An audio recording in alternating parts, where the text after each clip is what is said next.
Olá pessoal, bem-vindas e bem-vindos ao nosso segundo módulo aqui do Inglês Super Enem, né? A nossa terceira e penúltima aula.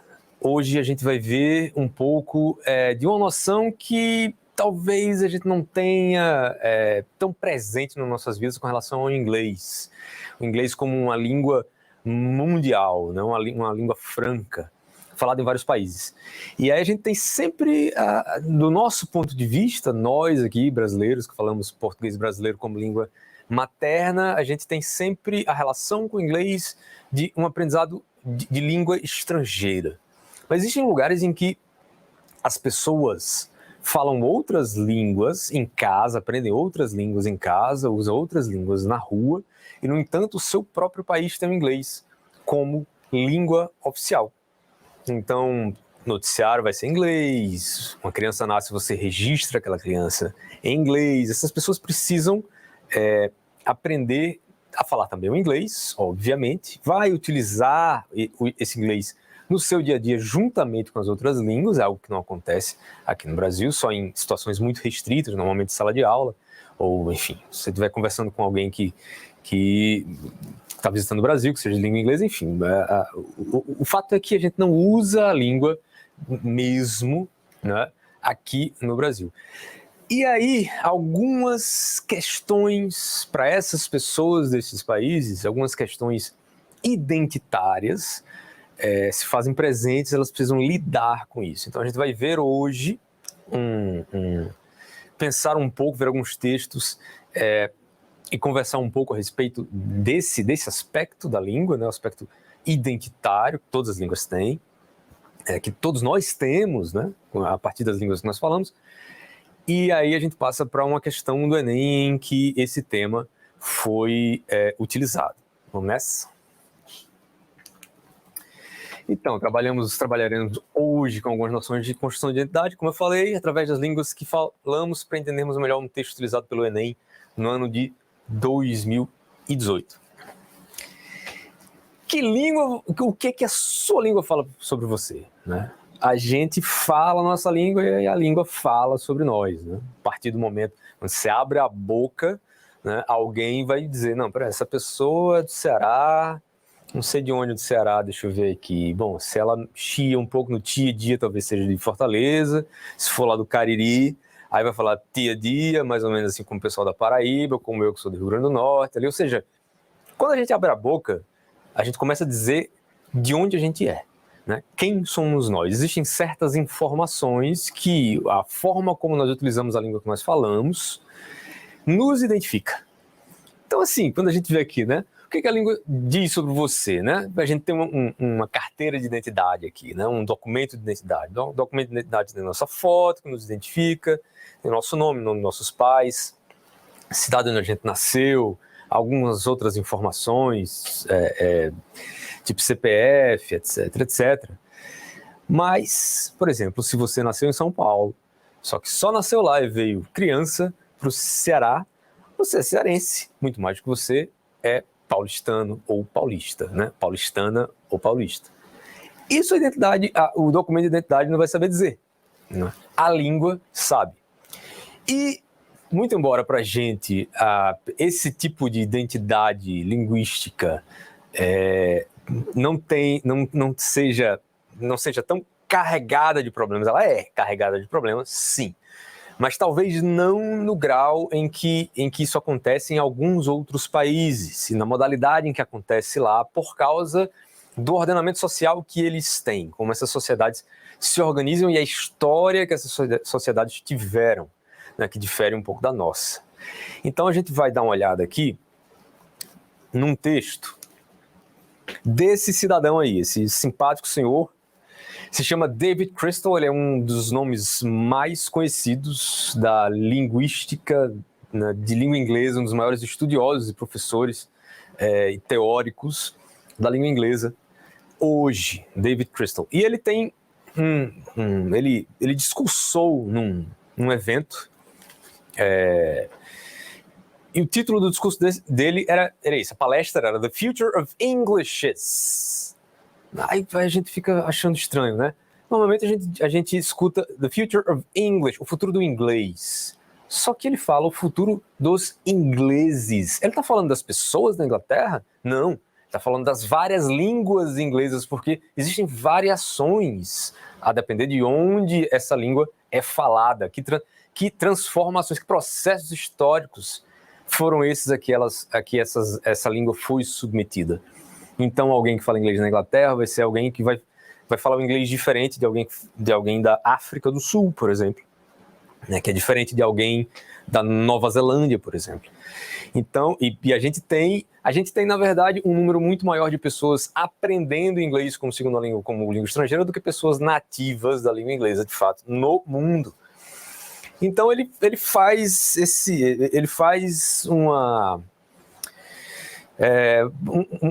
não um apanhado, mas ele conversa com a gente nessa palestra a respeito dessas variações e como elas precisam ser reconhecidas, né, como legítimas, porque de fato são.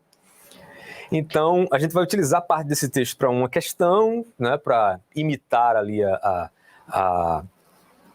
o formato do Enem, mas antes a gente vai iniciar com um trechinho desse texto, um texto enorme, eu selecionei só algumas partes, e ele diz o seguinte: existe uma função da linguagem que, apesar de ela estar sempre conosco, ela foi trazida para o centro da atenção. Esse texto aqui, desculpem, mas faltou um elemento aqui.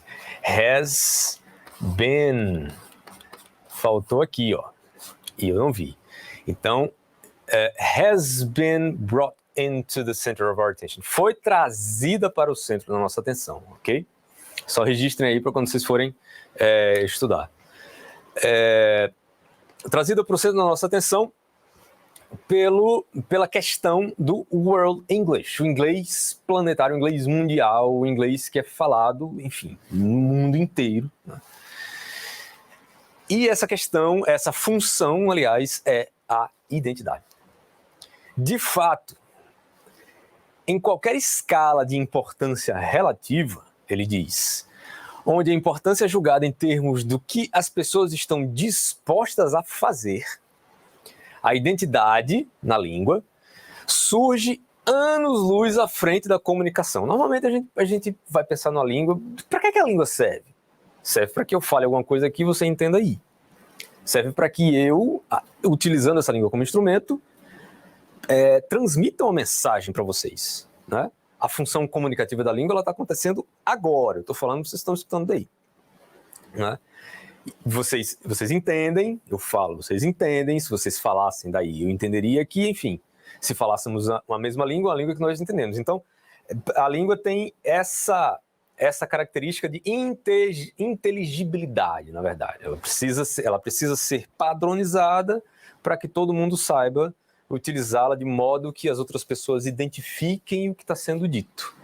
Só que, além da função comunicativa, ela tem a função identitária, ou seja, através da língua que eu falo e de como eu falo essa língua que eu falo, né, das escolhas que eu faço quando eu uso a língua, sejam essas escolhas conscientes ou inconscientes, eu estabeleço, né, com a ajuda dessa língua, a minha identidade. A minha língua é parte importantíssima da minha identidade.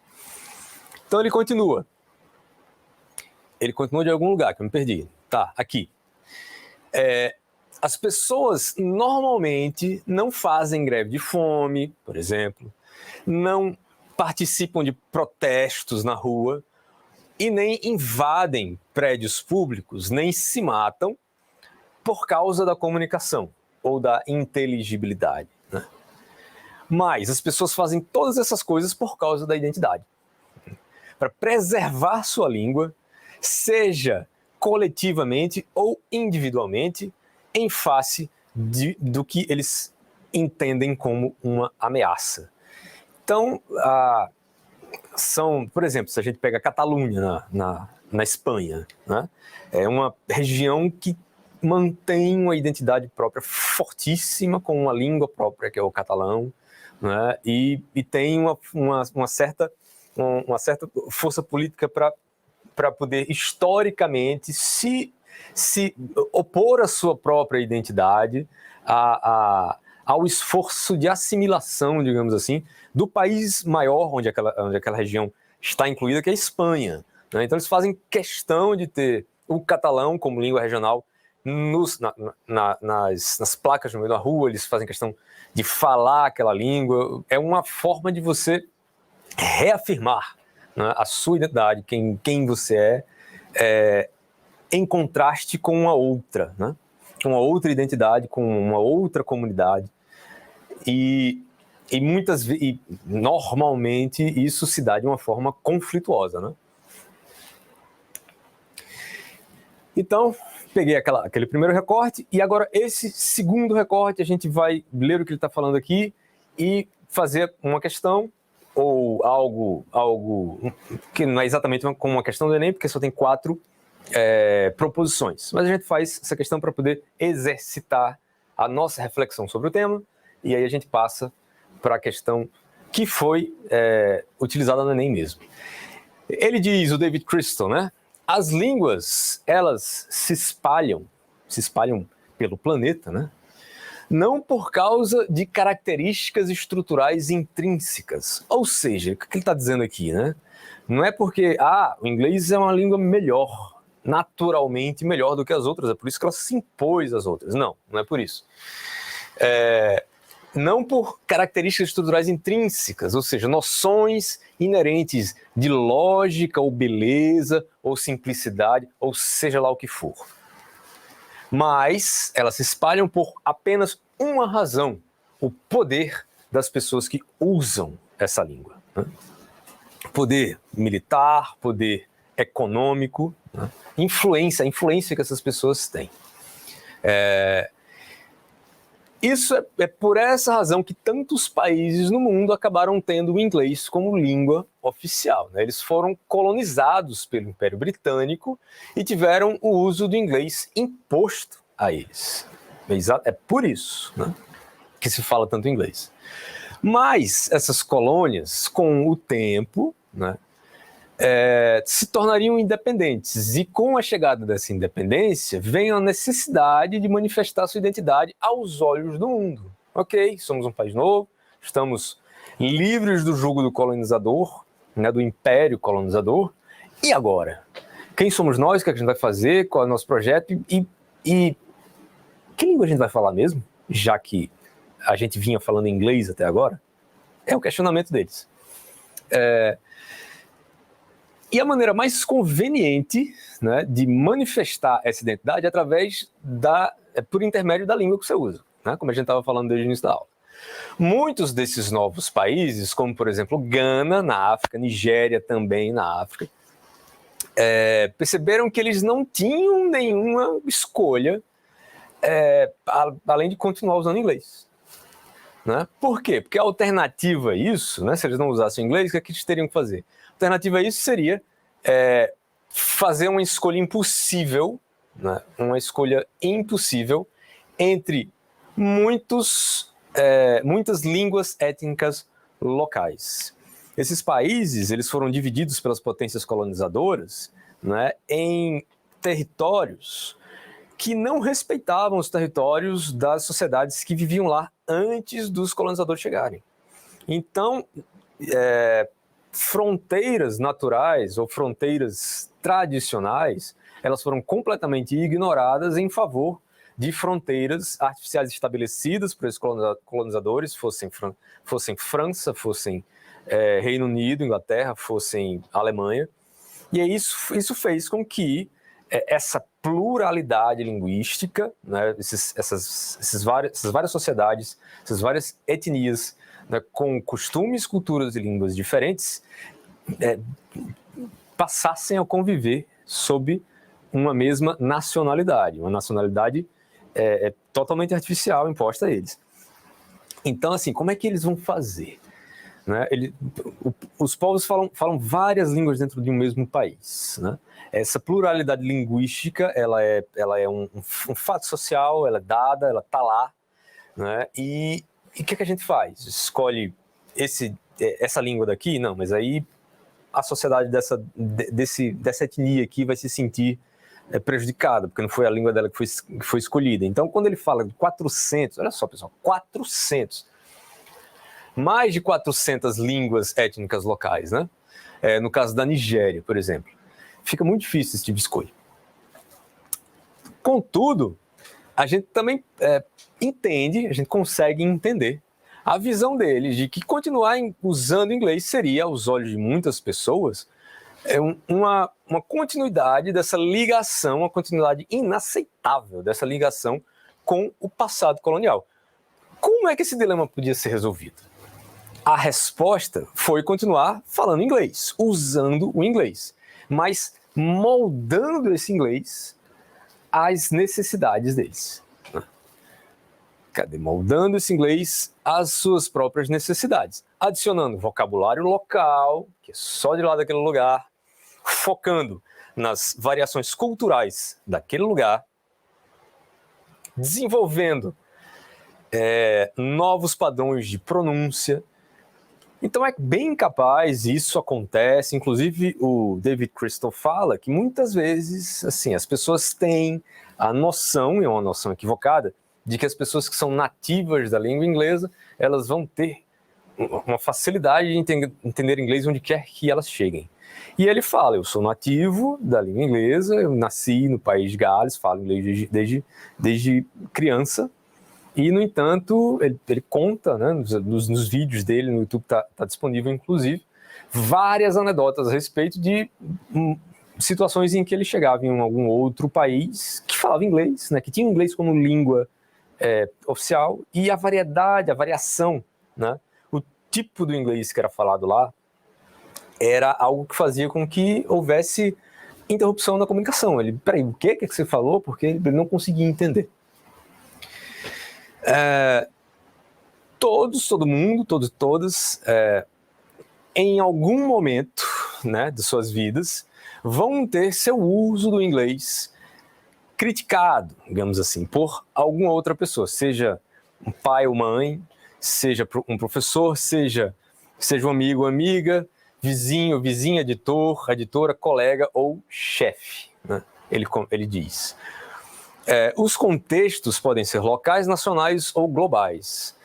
Para poder lidar com essas críticas ou esses desafios, ou para responder a elas de forma coerente, as pessoas precisam ter confiança.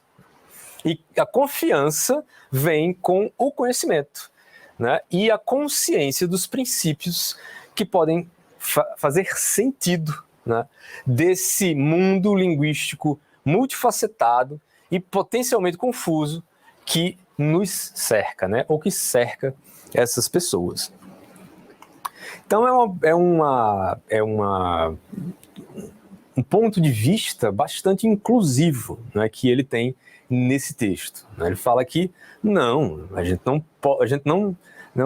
é perigoso a gente estabelecer um padrão, um inglês como sendo um inglês correto, ou falantes nativos de língua inglesa que tenham nascido na Inglaterra como sendo os donos da forma mais correta de se falar o inglês, quando na verdade hoje, nesse planeta em que a gente vive em 2022, o número de pessoas que falam inglês e que não têm inglês como língua nativa e que não nasceram na Inglaterra, né, são um número acachapantemente maior do que o número de pessoas que falam inglês como primeira língua, né, como língua mãe, como língua nativa. Ou seja, os ingleses deixaram de ser autoridade, né, no inglês. Eles estão em minoria, né? É basicamente isso que ele fala. Então, umas questões para a gente, né, umas proposições sobre o texto. O texto fala sobre a construção das identidades individual e coletiva que se dá por meio do uso das línguas. Beleza. Sobre esse assunto, podemos afirmar com o texto que, letra A, o crescimento do inglês como língua internacional acarreta o surgimento de ambientes linguísticos confusos nos países onde seu uso se estabelece. Parece, né? Parece que é essa aí. Só que ela tem uma pegadinha. Por quê? Porque a questão fala sobre onde o uso do inglês se estabelece, né? Ou seja, nós temos o uso do inglês como algo corriqueiro, oficialmente aceito na vida das pessoas. Então existe aí um padrão, né? Se existe um padrão, então cadê a confusão? A confusão seria se as pessoas de fato fossem fazer opção, no caso da Nigéria, que é o exemplo que ele cita no texto, se as pessoas fossem fazer uma opção por uma das 400 línguas regionais locais. Aí isso seria confuso, né? Mas o ambiente potencialmente confuso, também a que ele faz referência, é este ambiente em que a gente precisa fazer sentido das várias formas diferentes de se falar inglês que a gente tem no mundo inteiro, né, com todas as suas influências regionais. Letra B. Para poderem se utilizar da língua do ex-colonizador na construção de suas identidades, as pessoas moldam aquela língua para que ela se adeque às suas necessidades. Ou seja, tá aí a resposta, né? Quase que ipsis literis o que está escrito no texto. Ipsis literis o que está escrito no texto. Mas vamos olhar o que é que tem embaixo. Letra C. A língua inglesa tem as características de conferir poder às pessoas que a utilizam. Não. Essa é a primeira negação que ele faz no texto, né? Ele é bem categórico ao afirmar que as línguas, elas se espalham não por características inerentes, características estruturais delas, porque são melhores que outras, mas sim pelo poder que as pessoas que utilizam essas línguas têm. E letra D, as nações que se formaram a partir de ex-colônias do Reino Unido passaram por um processo gradual de substituição do uso do inglês por aquele dos dialetos locais. Falso também, né? A gente comentou 2 vezes sobre isso, né? Falso. O que eles fizeram foi moldar a forma como eles utilizam essa língua, ou seja, pegaram o inglês com uma pronúncia diferente, com vocabulários específicos, enfim, foram construindo algo que, muito embora seja reconhecido como inglês, mas é um inglês daquele lugar, daquele país, daquele povo, falado por eles identitariamente, servindo para construir uma identidade também para eles.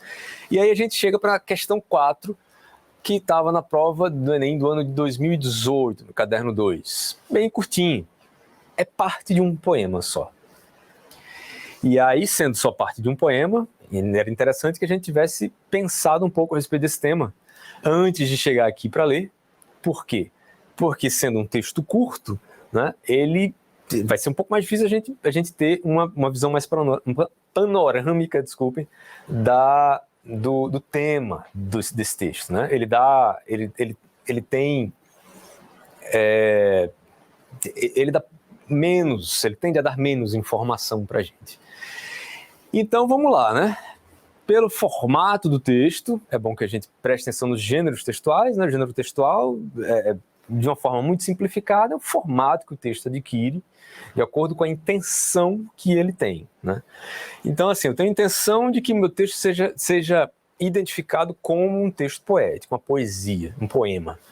Então, a gente vê que são versos, né? São estrofes, mas, enfim, ele tá adaptado, é só a parte de um poema, acredito. Então ela fala, né? Kamala Das é a autora, tirado desses South Asian Englishes, ou seja, línguas inglesas do sul da Ásia, né? The Handbook of World Englishes, ou seja, o manual das línguas inglesas do mundo, dos ingleses do mundo, né? Ela fala, não escreva inglês, eles disseram. Eles quem, né? Inglês não é a sua língua mãe, não é a sua primeira língua. Ela responde, a língua que eu falo torna-se minha. Suas distorções, suas estranhezas, tudo meu e só meu. Ela é meio inglês, meio indiano. Aí a gente já vê que ela é uma autora da Índia. Engraçada talvez, mas ela é honesta. Ela é humana como eu sou humana. Ela dá voz às minhas alegrias, às minhas saudades, às minhas esperanças. Baseado nesse texto, a gente tem as perguntas. A poetisa Kamala Das, como muitos escritores indianos, escreve suas obras em inglês, apesar de essa não ser sua primeira língua.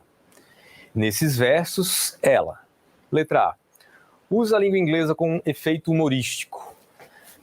Jamais, né? O texto não deixa dúvidas sobre isso. Ela não está tentando fazer ninguém rir com o que ela está escrevendo. Recorre a vozes de vários escritores ingleses. Não, ela não está pedindo emprestado a autoridade de ninguém para poder usar a língua que ela está usando.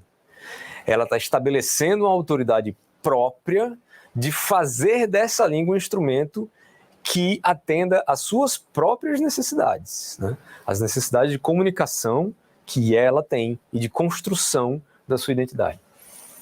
Letra C. Adverte sobre o uso distorcido da língua inglesa. Não, ela também não está falando sobre como é que a língua inglesa deve ser ou não deve ser, né? Isso quem está fazendo são eles ou elas, né? Eles ou elas, they aqui que ela fala, né? Eles disseram. Eles quem? Aquelas pessoas que se arrogam da autoridade, né, falsa de querer impor às pessoas qual é a forma do inglês que elas deveriam utilizar, né? Ou seja, curvem-se à autoridade, aquilo que foi dado. Vocês precisam chegar a um certo patamar ideal de uso do inglês. Esse inglês que você usa aí é estranho, é diferente, é errado, seja lá o que for. O poema vem se contrapor diretamente a isso. Letra D. Demonstra consciência de sua identidade linguística. Bingo. É essa, né? A gente já vem falando sobre identidade e construção linguística da identidade desde o início da aula. É isso aí. E letra E reconhece a incompreensão na sua maneira de falar inglês. Não. Ela não está reconhecendo incompreensão, né? Ela não está ela não está pedindo desculpa por usar o inglês do jeito que ela usa, né? Ela está afirmando, ela está sendo assertiva. Então não pode ser a letra E jamais. Letra D é a resposta para essa pergunta. E é isso, pessoal. A gente fica por aqui. Até a próxima e última aula desse Super Enem Inglês 2022.